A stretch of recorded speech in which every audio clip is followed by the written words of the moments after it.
Hello once again, everyone. So, another week, another video. Today we're going to be talking about Vor and Nach and what it means in regards to fencing. So, as we're going over the very fencing basics, last week we went over the basic cut angles and footwork. Today we're talking about kind of the ebb and flow of fencing, the feel of it. Now, I'm using mostly the German terminology, but I will translate it into English, and honestly, once you get used to the idea, you can use any interchangeable term. So, what is Vor and Nach? Vor, which is right here, is essentially to be thought of as initiative. It literally means the before, and the idea behind Vor is that you are attacking. You are the one who is giving stimulus and controlling the fight. Ideally, you want to have the Vor. Having the Vor is a good thing because that means you control things. However, holding on to it is not necessarily as easy as you would think. Nach is the opposite of Vor. It means after, and the idea behind it is that you are responding to stimulus given by the Vor. Right? You're, in a sense, on the defense, though that's not always necessarily true. The Nach is a place that you can move in and out of, just like the Vor.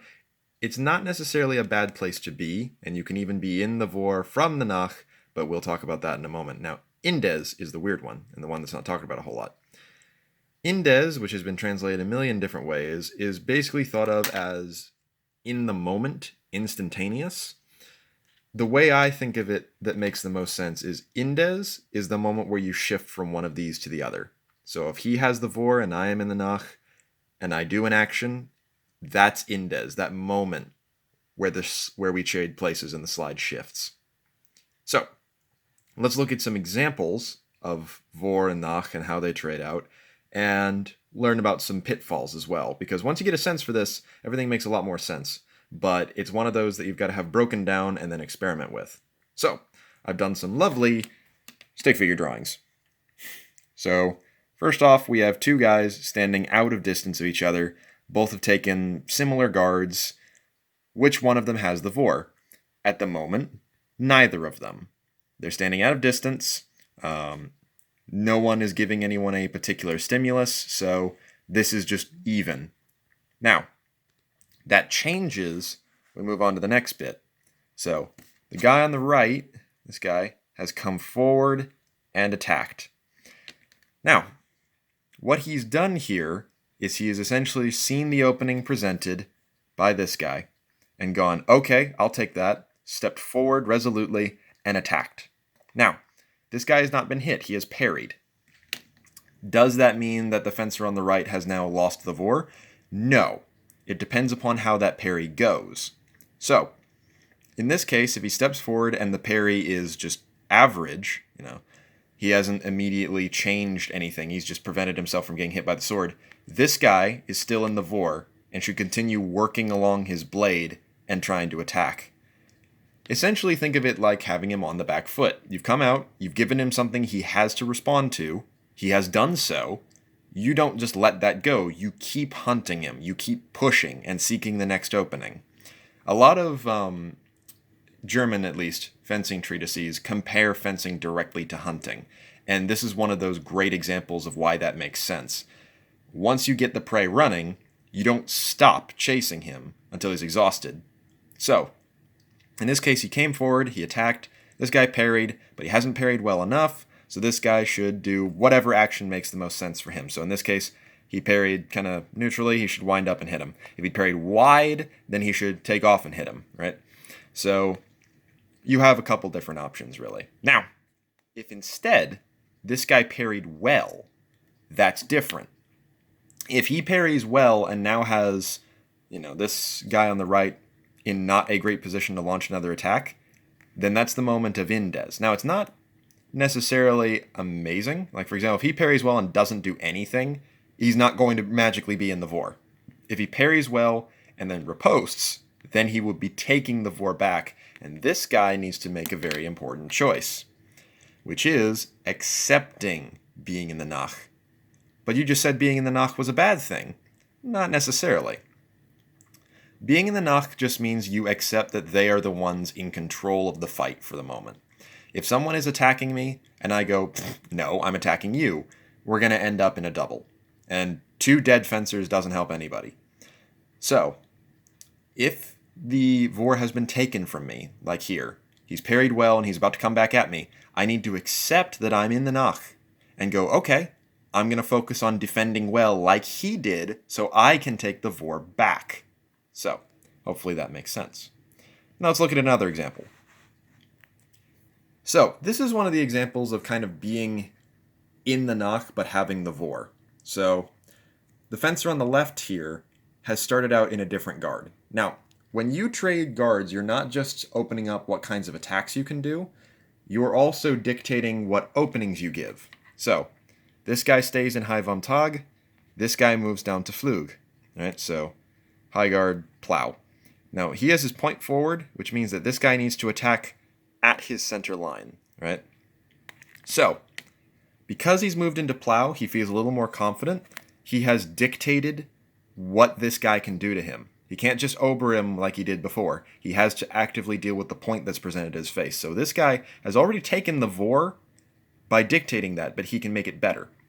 So one of the more common mistakes I see happen, well, not necessarily a mistake, one of the more common just pitfalls that people fall into when they try to use guards, active guards that is, they will take the guard and then they'll remain at distance passively standing there. That's just not how you're going to get them to take the bait. The longer they have time to look at your guard, the longer they're going to see weakness in it, the longer they're going to have to form their plan, and then they're going to most likely do something either you can't predict or something that counters your guard. So think of it like a timed thing. So what this guy has done is he's not only taken the guard of Flug, he's also moved forward into distance. Now, I like to call this a flash sale. The idea here being that out here, this guy isn't going to hit him. He'd have to take 2 full steps to hit him. If I advance into distance, he's going to go, ooh, and either back up, in which case I have the Vor, I should attack him, or he's going to go, thing, and attack. And if I advance while changing guard like this, he only has a moment to see it. It's like a flash sale. It's like, ooh, I want to hit the thing, and I'm going to attack the opening I see first. So he comes at me, which is what this guy has done, is used a counter. So he's wound up from Flug into Ox, caught the incoming cut on his strong, and would then stab him in the face. So that's kind of an idea of using the Vor while in the Nach. Okay? He dictated the course of that fight through his movement and through his guards, as opposed to through attacking. So it's not only attacks, it's also your intent. After a while, it almost begins to feel like Vor and Nach is something you can literally feel changing and trading. And the trick about it is you want to be deceptive. In this case, the way that this guy could have taken the Vor back is when this guy advances into distance in Flug, he could have used the Schielhau, the Meisterhau against Flug, the one that breaks this guard specifically. That would absolutely take the Vor back. All of the Meisterhau do that. If you do them, and even if you don't hit them, you will put them into a defensive position that you will continue to have the Vor. That's what makes them Meisterhau. Master strikes is the translation. So, that's what that guy could have done. But let's look at, now, actually, real quick, what should he do? Well, if he doesn't get hit immediately with this wind, this is another situation where he needs to go, okay, the Vor has clearly been taken from me. This guy is about to stab me in the face. I'm going to switch into the Nach, deal with that incoming point, and either leave distance or try and set up a parry riposte. He's not jumping straight to the riposte. He's going, okay, I'm going to defend myself, then I'm going to come back at him. And that's a very important thing to be able to do. Because our last situation is how Vor and Nach relates to doubles. So, this one is probably the most egregious example I could possibly find. Doubles come in 2 flavors, both in sporting rule sets and in just actuality, which is the idea of an open double and a closed double. So an open double is kind of what you're seeing here, right? One guy is in guard low, one guy is in guard high. They both advance into distance and attack on completely opposite lines, so they both get hit. This can happen on any of the cutting angles we talked about last week. Does it happen very often? Sadly, yes. What that is it's 2 people sticking in the Vor and saying, well, I'm not going to respond in the Nach, I'm going to attack him first. And the guy's like, I'm going to attack him first. And they're both kind of relying on the other going, oh no, and parrying instead. But usually this happens amongst either it's really high stimulus and everyone's kind of mentally gone, or it is two very inexperienced fencers that don't have an idea of what's going on here. So an open double is two people just staying in the vor and attacking each other. Neither moves to really close themselves off, and boom, the hit happens. Now, what's a closed double? A closed double is when two people are trying to do the right thing and just fail and end up hitting each other. That one's usually, like, for example, I go to, take off, but I don't step far enough to the side, so your sword hits my side and I hit you in the head. That's different. There are other examples, too numerous to mention, really. But in this case, we also can have kind of between a closed and open double. So what's happened is, fencer on the left is in the guard of Alber.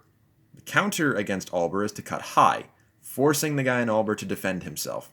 The guy in Alber has decided, nah, I'm going to take those hands. This is probably the main reason that Scheitelhau, which is the strike you're seeing here, isn't very popular amongst most fencers in competition, is because there's no fear of actual death from a sharp sword coming from above, so they go, I can take those hands, and if I get hit on the head, whatever, right? No one in real life is going to do that. But, well, they might, but they're not going to do it for very long. So, this guy, however, if he just egregiously hits the hands, hoping to get the hit first, that's just a clear open double. He thought he was in the vor, boom, they both get hit. However, if this guy was trying to step to the side or come back or something along those lines, then that's another instance of him thinking he has the vor and not really properly analyzing the situation. So it can get rather tricky. Now there's another situation in which doubles can happen, and that's when, especially on parry ripostes. So let's say instead of hitting the hands, this guy decided to parry, right? So this guy comes in with his attack. This guy parries in Kron, most likely. So the parries happened up here. Now, because of how he would have parried, this guy still has the vor, right? Especially on a line like this, which means that he's going to keep attacking. This guy needs to acknowledge that he's going to need to stay in the Nach for a little bit longer. And that's probably the one that happens the most, is people will twitch off of their parry ripostes. He'll parry and immediately go for a hit, not really taking into account what this guy might do after that first attack. Because we talked about earlier, this guy needs to keep seeking if he's in the vor, and he is definitely going to be in the vor here. So he's going to keep attacking. If you leave that blade and go to hit him, you're going to get hit yourself. Sometimes you may need to be in the Nach for multiple beats of time, and that's okay. Because as long as you're smart, an opportunity is going to present itself eventually. There's a limited number of things we can do in total. You will eventually find a way out as long as you're smart about it. So, that's usually what happens when you see double hits off of actions like that. However, let's talk about what do you do if you're this guy and this guy's decided to die. So it's a bit of a tricky one, and one I really like talking about with a friend of mine who is originally a kendo practitioner and rather likes the Eastern philosophy. The idea here being, okay, so I step up and I go to fight this guy, and he has no self-preservation. Now, you do encounter this in a couple different regards. Obviously, some sword cultures have that idea of strike first, strike hard, and if you die, whatever. But also, there is the modern tournament scene where we don't have consequences. And so, oftentimes, people will strike and just look to hit first. Now, if you start the action, so you're cutting at his head, and he decides he doesn't care and is going to cut for your hands, what do you do? This is an instance in which you need to dip into the Nach. Just dip into it. Just put your toes there, right? So, his sword's coming out. He's going for the hands. If I know he's going to target my hands, what I would do is I'd pull my hands back and focus on catching that point as it comes in. So I've dipped into the Nach to do... I've let him have it, essentially. To pop into the Nach for a moment, That's that moment of indes, right? That's my making the decision I need to be on the defensive right now or we're both going to die. So I pop back, I defend my hands, and from there, because I dictated that, I never really was in the Nach, right? I came out with the initial stimulus, he showed me what he was going to do, I responded to it, but then I'm going to hit him anyway, because I would pull my hands back, catch that tip of the sword, and then extend a thrust. Now, that's easier said than done, don't get me wrong, and there will be some times where an attack will come in that you got to just parry quickly when they've decided they're going to die. You just got to parry it, get out of distance, re-examine. You've learned something about him. You can, readjust on your next go-round. But if you know this type of person going into it, then yeah, snapping down, parrying, and then thrusting, you never really left the Vor. You just had to defend yourself as part of it, which honestly, with a lot of the Meisterhau, the way they close off lines or void you out of distance, they do that anyway. You just added a couple of extra steps. But that's a basic overview of some generalized Vor and Nach actions and how the Vor and Nach work. A good way to practice understanding this is to fence slowly. Jake Norwood did a wonderful class at WMAW 2 times ago, so 4 years ago, where the idea behind it was we fenced very slowly with a third guy watching who would call hold, and then he or she would ask us, hey, do you think you're in the Vor? Do you think you're in the Vor? Based upon where we were standing, so that frozen action, and then he would add their opinion. So it was really quite insightful because oftentimes it's like, oh man, I'm in the Nach, this guy's got the Vor, and he's like, oh no, you've got the Vor, and it's an interesting way to examine things. So that's pretty good. But just get a sense for, hey, am I on the attack right now? Does it make sense for me to be on the attack right now? Keep an eye on what kind of parries your opponent is doing. Are they turtling up and just sort of trying to prevent getting hit by the sword? Or are they actually looking to attack you afterwards? Is them attacking you afterwards a good idea? And don't get frustrated by double hits when they happen. Instead, try to ask yourself why. Why did that double hit happen?